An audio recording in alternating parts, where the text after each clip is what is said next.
Howdy y'all, got the Bulldog on the channel. Today we're going to do a little bit of EVAP testing.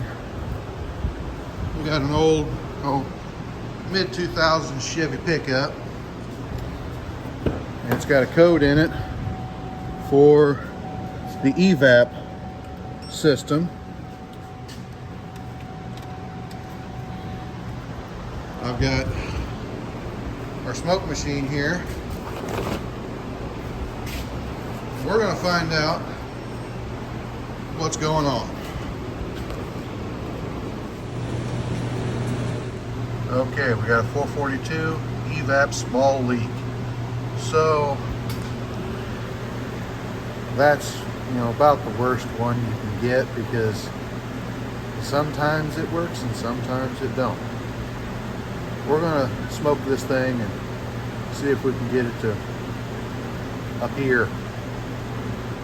Now we pulled the top cover here. Yes, I know you're helping. Now here's the connector for the EVAP system, and you should not have to pull that Schrader valve out. It should work, but it don't. So I always pull the Schrader valve out. Okay, we've got the special tool. It's a Schrader valve, but it's a lot bigger. Here's something to remember. These things are left-handed thread. So in order to take it out, you have to turn it to the right.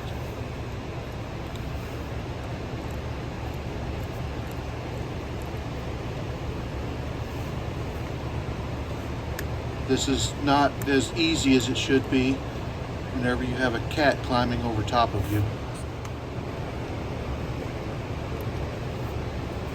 There we go.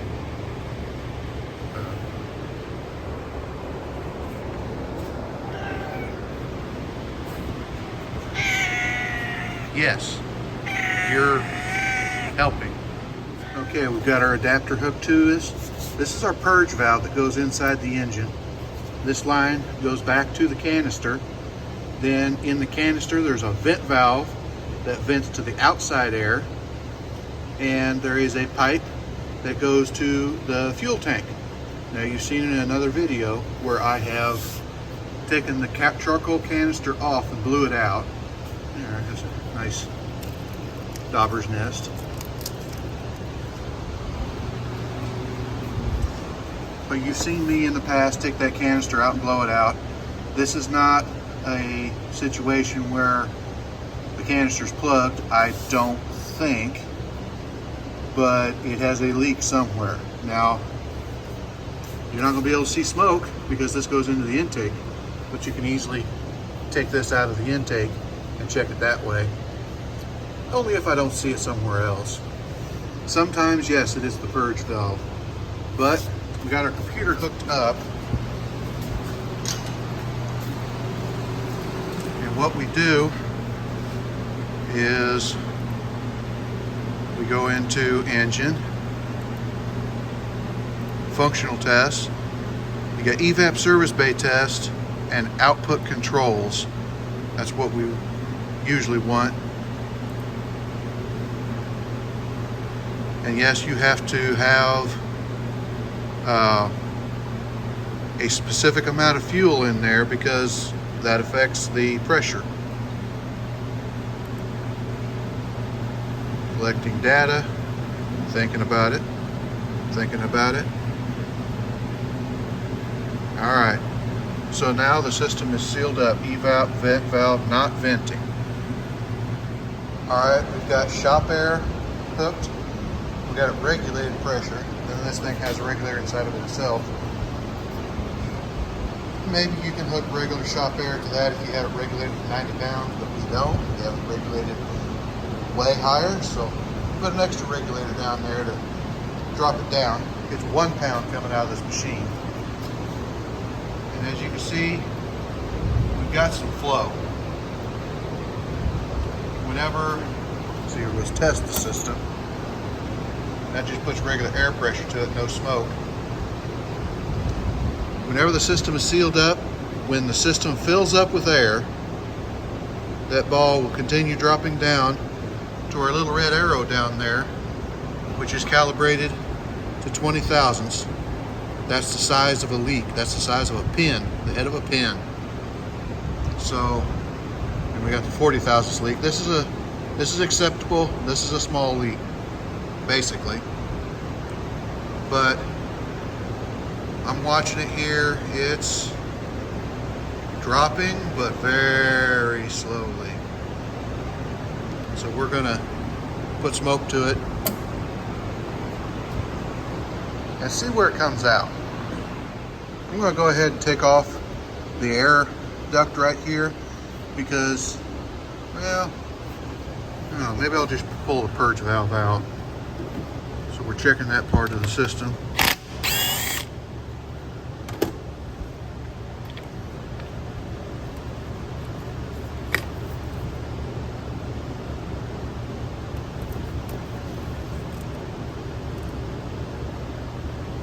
I don't see a sign of a leak there. I'll just leave that out for now. Okay, we're underneath of it right now. And I don't think the camera will pick it up, but I see smoke in this area. Okay, it's fairly difficult to see what's going on, but I see the smoke coming from that general area. And that's some fairly significant rust on top of the sending unit. There's the vent hose coming off of it that loops around and back up this way. There is not smoke on the other side of the fuel tank, which is where the canister is. I don't see any smoke over there. So I've seen these things rusted out before. Usually they're spraying fuel everywhere. This one must have just rusted out along the base somewhere and it's just leaking. That's something you can't get away with. You're going to have to do something about that. So we'll have to advise the customer for a new sending unit. That's going to be expensive. Kind of sad, really. All right. I'm putting this thing back together. Pretty much determined what it is, unfortunately. It's not something easy. It's not even a canister that I can swap out.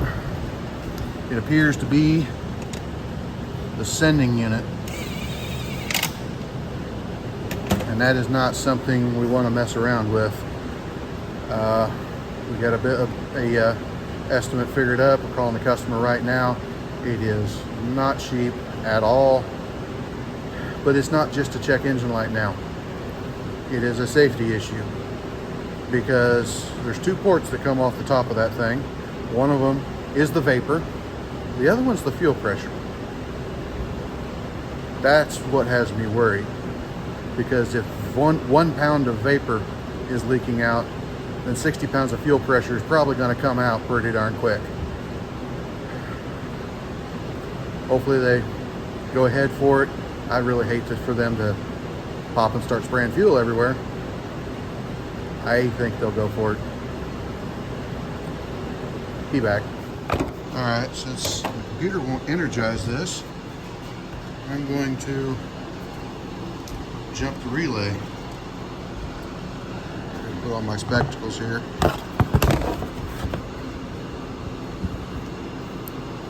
Where's my relay? Fuel pump right there. Fuel pump.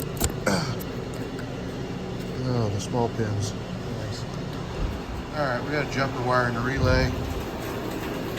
We are pumping out fuel. Okay. It would appear that the computer will not turn the relay on, but for a second or two, and then shuts it back off. It's convenient. Sometimes they work, sometimes they don't. But oh well, we're going to pump this tank out, and then we're going to swap out a sending unit, the module, because, yeah, safety issue, the customer agrees. If it's rusted bad enough that it's leaking 1 pound of smoke, then it's probably going to end up leaking 50 pounds of fuel pressure all over the place. That would be exciting, wouldn't it?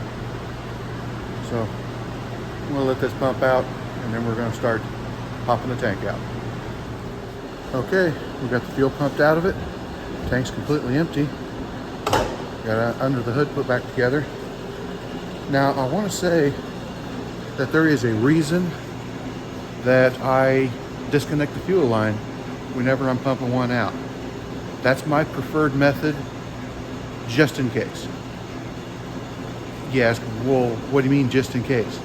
Just in case it has a leaking fuel pressure regulator. Just in case it has a dripping fuel injector. If you put it on the fuel tap, you're pressurizing the entire system whenever you're pumping out. Should it give trouble? No, it shouldn't. But what if it has another problem that you haven't found yet because you're concentrating on looking for something else? That's why I disconnect the fuel line and pump straight from that. If you can get to it, I mean, it's not a huge deal if you can't, but it goes faster when you completely unhook the fuel line, and you don't run the risk of flooding the motor if there's a different problem that you have not found yet. Or, shoot, I've had one come in for something completely different, and she claimed that she's had no trouble at all before, and the fuel mileage was perfect and all this kind of stuff, and it was squirting fuel all over the engine compartment. I noticed it while I was under there doing something else. This is all wet. Pull it off. And she swore up and down that no, there's not been any trouble. Okay. Well, can we wait on that? No, we can't. So that's why I disconnect the pressure line and pump it out that way. All right, here we go. Yeah, you can't see the smoke.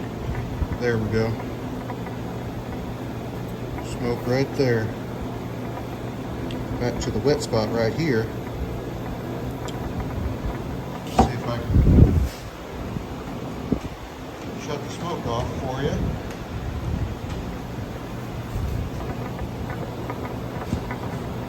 Now, smoke is off, and it just quit. I haven't even got the fuel fill plugged over there, and it's smoking like that. Now, turn the smoke on. Look at that. It's hard to see on camera, but you can see it. So, looking at the rust on this thing, how would you like it if this pipe starts to leak and sprays fuel everywhere? There are certain things you can get away with. There are certain things that when that check engine light comes on, don't worry about it. It's just a sensor. Just a sensor. This is something you don't ignore. Even though it was a code that normally I tell people, don't worry about it. Or, at a certain point we can take care of it. Is it hard to fill? No? All right, don't worry about it. This one was different. This is an issue that has to be fixed. Otherwise, you're rolling a bomb down the highway and just waiting to drop a match. So I'm going to get this thing put in. We'll get her stuck back in the truck, get it moving on down the road. Okay.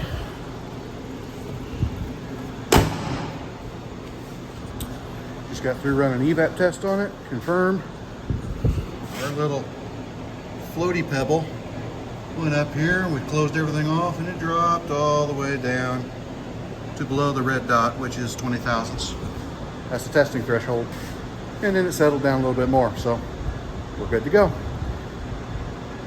That's one of the things where your check engine light coming on could be something serious. So it is a good idea to get checked out.